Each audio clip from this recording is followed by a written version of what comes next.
অনেক অনেক দিন পরে আমি আবার একটা নতুন ব্লগ শুরু করেছি। আর আজকে একটা ছুটির দিন ছিল বলেই আমি এই ব্লগটা করতে পারলাম। তো আজকে আমি যাব আমার একটা পছন্দের জায়গায়। Hello friends, welcome to my channel.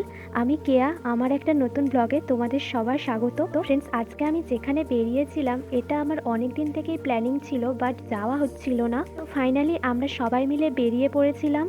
আর কাল পর্যন্ত আকাশ মেঘলা ছিল, কিন্তু আজকে দেখো কত রোদ বেরিয়েছে।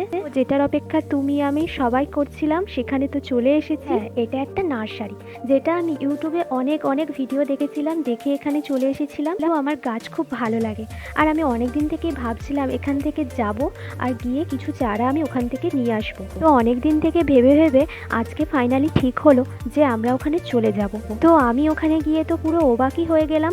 এর আগে আমি এত গাছ দেখছিলাম না, তাই জন্য এখানে আমি প্রথমবার এসে খুব ভালো লেগেছিল। এখানে পদ্ম থেকে শুরু করে সব রকম ফুল ফলের গাছ পাওয়া যায়। তোমরাও একবার সময় পেলে এখানে ঘুরে যেতে পারো, যদিও এটা বাগনান হাওড়ার মধ্যে সব থেকে ভালো। আর আমি এখানে গিয়ে তো বুঝতেই পারছিলাম না যে আমি কোনটা নেব কোনটা ছাড়বো। তো সবাই মিলে এই বাগানটা ঘুরে ঘুরে দেখছিলাম, আর তারপরেই মিলে গেল একটা জিনিস। দাঁড়াও আমি আমার একটু ভিডিও করে নিই।